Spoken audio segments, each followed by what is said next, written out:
Mike Radich here, and I'm now joined on the phone by Strikeforce Lightweight Bobby Green. Bobby, how are you? Very good, man. How you doing? I'm doing good. Bobby, it's been a little while since we've seen you fight. Your last fight was in November of 2011. What have you been up to? A whole bunch of nothing. I was supposed to fight in January. The last, I would say, Strikeforce call was in January. I ended up getting injured from an injury, so I wasn't able to do the show. I wanted to stay a week out from the fight. But since then, I've been training and trying to get a new fight. And it's been a little bit of a gamble, a little bit of a stress of trying to get in the fight now. From what I understand, you signed a 4-fight deal back in July of 2011, so one fight left with Strikeforce? No. I actually re-signed with them. Right around the time that the Ultimate Fighter was going on, there's this new one that's airing now. So I went to Strikeforce asking them if they could let me go of the last fight so I could do the Ultimate Fighter. And they told me that they like my show, they like my work, they like what I do. So we ended up re-signing. They said they'd give me some more money. But now it's the problem of getting in the fight, you know? Why has it been so difficult getting fights? Because in the past with Strikeforce, the old regime who was running it, they were, having some trouble keeping guys active, and then when the UFC took over them, some issues had gotten taken care of and guys were able to get more fights. But from what I've seen, some past interviews you've done, that's not been the case. You are struggling getting fights. Yeah. I really think it's a hard time for us, right? For the guys on the Strikeforce, we're going through new changes and all these different things now. The UFC has purchased it, so I think that it's a lot to do with that. How they're setting their shows, and these guys are flying all around doing all these shows for UFC that they don't have much time really to compare on Strikeforce's end as much. I think I'm not exactly sure, but I wish you would tell me what's going on. Like why I can't see this fight, because there's still a card going on. There's still not my name on the card, so someone's fighting, but it's just not me. I'm surprised by the fact that you've never fought on the televised portion of the card, because you had your 2 titles that you had in King of the Cage, the 155 and the 160 title. You're on Bully Beatdown. I mean, people know who you are. I'm just surprised that you've never fought on the main card or televised. Tell me about it, man. You're preaching to the choir. I'm like, what do I need to do? Look at my record. 17-5. 17 finishes. I'm gonna say 15. I'm 50 finishes. So was that an 90% finish rate? I do exciting fights. I come out in costumes before my fight so I can hype the show, get the fans more into it. I try to do all these things to add to the show, to add to MMA, and I feel like I'm still getting looked over. Now, you're exclusive to Strikeforce. Was there a little bit of hesitation going with them because, you were the king, not to, do a pun, but you were the king of the Cage. Was there a little bit of a, kind of hesitation going with them because you'd be going from the top of the mountain and then having to work your way from the bottom? Was there ever any, maybe I should go, No, not go? Not at all. Not at all? Not at all. My thing is, I don't deal with, I don't want to say the risk or I don't have that type of thing. Like, it seems like a lot of guys, they don't want to take risks or chances, I think maybe they think logically, maybe I'm just crazy, but I really don't think like that, like, the chance that I could mess up my career, like right now, I'm going to be fighting May 19th in Pomona for a lower show down at Strikeforce has allowed me to fight on another show. I'm going up a weight class to 170 to fight. Now, if I lose this show, I'm down with Strikeforce. That's a risk. I'm going up a weight class, get in fighting outside of my show, and I have all to lose. So I don't deal with those risks like everyone else. I feel like life's a gamble. I could be dead tomorrow. So if I didn't do this today, someone else is going to fill my spot and do the same thing I would have done. So I don't deal with risk. Any fight comes to the table, I'm there. I'm down and I'm there for it. One question that I really wanted to ask you was, there's been a lot of talk with media members, fighters. There's been a lot of talk about Strikeforce. They need to bring some drop downs in the UFC. They need new guys, and especially in your weight class, 155, with Gilbert Melendez being champion. Do you take that as an insult that they say, hey, we need other guys in here? Because to me, that sounds like they think that everyone in that weight class, is not very good. Do you take that as an insult? Exactly. I feel like I'm trying to be that last hope, that last shot. Like I'm the, besides Gilbert, I really don't see too many opponents that I feel like are on the level of Strikeforce, should be at the level. There's not too many. I'd say maybe Jay-Z, who else? Josh Thompson, he's a hugger. He's born to watch, but he's still on the level. These little 55ers that we're here to do it. I feel like I'm the last saving hope. I'm trying to save the show because there's no one else. But I can't get on the show to speak my voice. I can't show my talent. Who are some guys that you think would be good matchups for you with Strikeforce? Because right now, Pat Healy, you can make the argument that he'll probably get the winner of Josh Thompson, Gilbert Melendez. He's right up there. KJ Noons, that could be an exciting fight with your styles. Okay. I talked to Sean Shelby about all that stuff. I hit all these guys up. See, that's what I mean. Is I'm not one of those guys that you hear the hearsay from another person that I told someone, and then someone else talked to someone, and someone talked to that person. No, I go directly to the source. I talk directly to you, and I let you know this is what I said. So I hit Pat Healy up today. When you want to get down, come call me. You know what I mean? I'm on the fight. I'm down. I'm down to fight. I hit KJ Noons up. I said, listen, KJ, you call yourself king. There's only going to be one king in this Strikeforce division. Well, let's get it popping, every person, Ryan Couture, all these different people in the Strikeforce division, and no one's fighting. No one's saying nothing. Everyone's quiet. I know they saw my messages. I'm hitting that blast in their Facebook every other day. I know they see these messages. What is, I have a voice? I think the only person I got a hit back was Connor Hume. And Connor Hume, I told him, he pulled out from a fight to me. That's it. He's a law. He never pulled out from a fight. That's it. He didn't say, hey, I want to fight. He just said, I never pulled out from a fight. I was looking at your record. I want anybody. Give me anybody and anyone in the division. I don't care if it's Gilbert Melendez down to the scrub of the Strikeforce. I don't care. I'm just trying to get it hyped. Trying to bring it hype back to Strikeforce. Have they told you anything about, possibly being on this card or the next card? Have they hinted anything to you? I heard a possibility of July. A possibility. A slight possibility. I'm like, what's okay, a slight possibility. And when I do fight, like you said before, I'm never on the televised event. Like, what is it that I'm doing wrong? It's always the show right before the televised, Right. Before Jay-Z, top 10 in the world, and it wasn't worthy enough of being on TV. Yeah, I don't know. I wish more people could have saw it so they could explain that I whooped his back.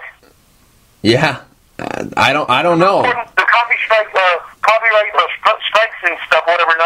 I doubled his numbers. I doubled the numbers you hit me. I had more takedown attempts. I had more. Only thing you outscored me on was getting him out and submission attempts. That's the only thing Jay-Z did in that whole fight. What the? I was looking at. Then I finished my last two opponents. Finished them off. So showing that I'm trying to finish fights. It's not be some boring snarf fest that I keep watching on Strikeforce. It's getting so boring watching these guys go to the decision half the time. Huggers like Jay-Z. Huggers like Josh Thompson. Huggers like Ryan Couture. They just sit there and hug for 15 minutes. The fans can come see this. I tell all my fans, it's 100% guaranteed. 100% guaranteed that I will not waste your money. If you put your hard-earned money out there to come see me, I'm going to make sure you get every dollar back. You only have 2 fights that you've won have ever gone to decision. The thing that jumped out to me was your 8 submission wins, because a lot of people think, when they think of you, they think of striking, but you're very well-rounded. Is it people underestimate your submission game and that's why they're able to get it, or do they, worry so much about your stand-up that submissions just happen to come to you? Okay, let me tell you my little game. I fought there to do what the fans want to see. They want to see a knockout. Let me see somebody knock the heck out and go home, you know? So that's my intention, is to knock you out. But once you hit a person once or twice, they change their mind. They're like, oh, maybe we don't want to stand. Maybe we should just grab and rough him down to the ground, you know? Maybe that might work for us. But then they see that my wrestling is good. My jiu is good. Well, what are you going to do? Where can you go? So if you want to go to the ground, you get tapped there. You can get knocked down on your feet. One of the two, you choose. I was looking at your run during King of the Cage, and it was very impressive. Some notable names on there. Charles Crazy Horse Bennett, Rick Legier, Dom O'Grady, some of those guys. Darren Cruikshank, who's on The Ultimate Fighter right now. What was your best performance during your time there? What was my best performance? Yeah. I'd probably say Rick Legier was probably my best performance. That was the only fight that I really truly prepared for. You know, that's the thing about me. I've never gotten a fair shake. I've never got time to get ready for any of these fighters. I fought Darren Cruikshank on 3 weeks. I think 3 weeks notice. You know, they threw him at me. The next, I fought another fight 10 days right after that. They took me to Tim Lee's hometown, let him see what I do, and then 2-3 weeks later, fight me right after that. I take a break, I sit down for a second, I'm fighting again, defending my belt, you know? The whole purpose was to get me to lose. And this is what you see on my record. It still looks good. I was getting told to lose every fight. Every fight King of the Cage. Why? Because Terry wants to see me lose. He wants to be able to sign me and keep me. But every time, like when I fought Crazy Horse, with a pulled ankle torn like 2 or 3 ligaments in it. He barely walked when I fought Crazy Horse. Barely walked. Still fought him. And I fought him after fighting a week ahead of that. And then after Crazy Horse, I fought another week after that. No one can keep this pace up. No one was putting out these numbers. Look at it. It's been, my career 4 years long? In 4 years of 23 fights? Who's doing it? You know, and wait, I'm going to do 2 more fights in 2 weeks. 2 weeks from now. You know? That's the thing that I do. So, Strikeforce gave me the opportunity to leave, go ahead and do my thing elsewhere, taking the risk of losing, but that's the risk I'll take. So, now I'm going to show Strikeforce, if you give me the, hey, go ahead and do your thing, I'm going to really show you how to do my thing. Next time I'm going to have 3 fights under my belt. And I'm like, damn, he fought 3 times in the last, 3 months? This guy's just knocking these guys out. What is he doing? Why does he stay so busy? Because I still hustle. I'm finding a way to get this money. When you're on Bully Beatdown, I think the guy that you fought was the king of the rap game or whatever. I don't even know who that guy was. He was like the short, kind of chubby guy, and he didn't even come out in the second round with the stand-up. He didn't come out in the second round. Is this stuff real? Yes. As far as I don't know about the storyline. I've never met the guys, but they showed me these guys. Everything seems real to me. Everything that I know about is real. My guy was actually disrespecting Jeremy Horn. In the back, I guess Jeremy Horn was supposed to wrap his hands, and he's like mouthing off to Jeremy Horn, telling me you better wrap my fucking hands, and blah, blah, blah. So they told me this guy's being disrespectful.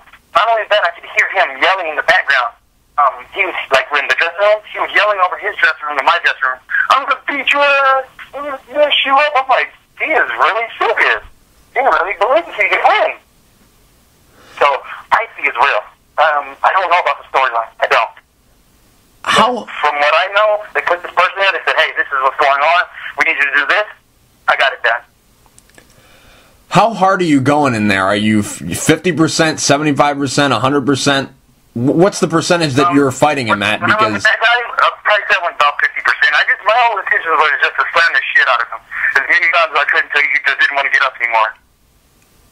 I just all I wanted to do was just slam the hell out of him, slam him, and then he just forget it. He said he couldn't see colors, he started seeing colors or something. So he didn't want to finish. Have you seen your popularity go up since that show? Have you been a little bit more recognizable on the street?